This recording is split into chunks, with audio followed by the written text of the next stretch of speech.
కర్ణాటకలో అధికార పంపిణీ పంచాయతీ కొలిక్కి రానుంది. ఇవాళ ముఖ్యమంత్రి సిద్ధరామయ్య, డిప్యూటీ సీఎం శివకుమార్ భేటీ అయ్యారు. సీఎం ఇంట్లో జరిగిన బ్రేక్ఫాస్ట్ మీటింగ్లో ఇరువురి మధ్య చర్చ జరిగింది. హైకమాండ్ ఆదేశాల మేరకు వీళ్ళిద్దరూ సమావేశమయ్యారు. ప్రతిష్టంభనకు తెరదించేలా వీరిద్దరూ చర్చించుకున్నట్టు తెలుస్తోంది. బ్రేక్ఫాస్ట్ మీటింగ్లో శివకుమార్తో స్వల్ప చర్చ జరిగినట్టు తెలిపారు కర్ణాటక ముఖ్యమంత్రి సిద్ధరామయ్య.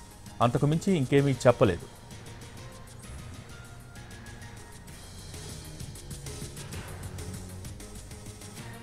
సీఎంతో చర్చలు ఫలవంతమైనట్టు తెలిపారు డీకే శివకుమార్. కర్ణాటక ప్రాధాన్యాలపై చర్చించినట్టు వివరించారు. కాగా ఇవాళ మధ్యాహ్నం శివకుమార్ ఢిల్లీకి వెళ్లాల్సి ఉంది. కానీ శివకుమార్ వెళ్తారా లేదా అనే విషయంలో స్పష్టత లేదు. కర్ణాటకలో 2023లో జరిగిన అసెంబ్లీ ఎన్నికల్లో కాంగ్రెస్ విజయం సాధించింది. దీంతో ఎన్నికల్లో కీలక పాత్ర పోషించిన డీకే శివకుమార్ సీఎం పదవిని ఆశించారు. కానీ ఆయనకు భంగపాటు తప్పలేదు. ప్రభుత్వ ఏర్పాటు సమయంలో సీఎం పదవిని సిద్ధరామయ్యకు కట్టబెట్టింది అధినాయకత్వం. శివకుమార్కు డిప్యూటీ సీఎం పదవితో సరిపెట్టింది. అయితే అప్పట్లోనే దీనిపై శివకుమార్ అభ్యంతరం లేవనెత్తారు. దీంతో 2.5 ఏళ్ల తర్వాత సీఎంని మారుస్తామని, అప్పుడు సీఎం పదవి ఇస్తామని శివకుమార్ చెప్పింది కాంగ్రెస్ అధిష్టానం. ప్రభుత్వం ఏర్పాటై 2.5 ఏళ్లు ముగుస్తున్నాయి అనగా తనకు సీఎం పదవి ఇవ్వాలనే డిమాండ్ను బలంగా వినిపించారు శివకుమార్. ఇచ్చిన మాటను నిలబెట్టుకోవాలని అధిష్టానాన్ని కోరారు. తమ అనుచరగణాన్ని ఢిల్లీకి పంపి మరీ చర్చలు జరిపారు. కాంగ్రెస్ హైకమాండ్పై ఒత్తిడి పెంచే ప్రయత్నం చేశారు.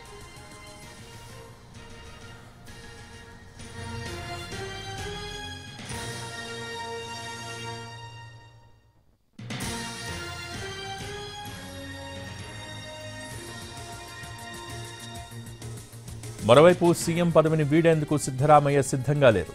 తాను 5 ఏళ్ల పాటు సీఎం పదవిలో కొనసాగుతానని ఇటీవల సిద్ధరామయ్య వ్యాఖ్యానించారు.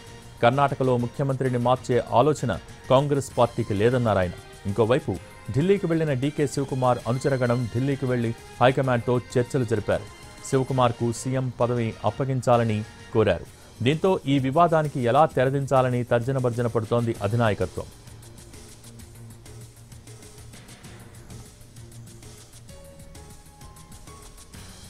ఇటీవల ఏఐసీసీ అధ్యక్షుడు మల్లికార్జున ఖర్గే 5 రోజుల పాటు బెంగళూరులో గడిపారు.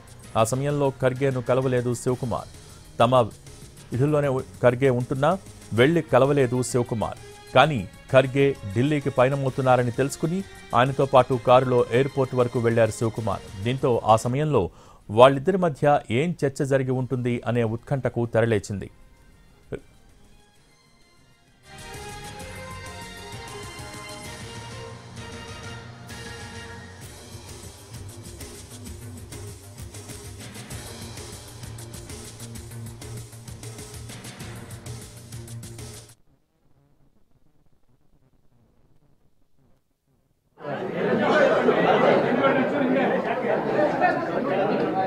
Please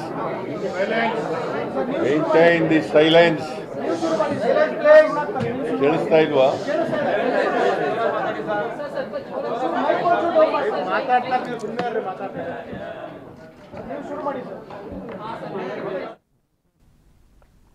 రెండు రోజుల క్రితమే సిద్ధరామయ్య ప్రభుత్వానికి 2.5 ఏళ్లు పూర్తయ్యాయి.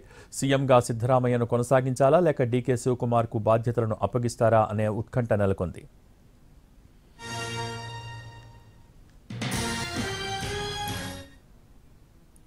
బ్రేక్ఫాస్ట్ మీటింగ్కు ముందు కీలక వ్యాఖ్యలు చేశారు కర్ణాటక ముఖ్యమంత్రి సిద్ధరామయ్య. హైకమాండ్ ఏం చెబితే అది చేస్తానని అన్నారు కర్ణాటక ముఖ్యమంత్రి సిద్ధరామయ్య. తనతో భేటీ కావాలని శివకుమార్ను ఆదేశించిందని కూడా హైకమాండే అన్నారాయన.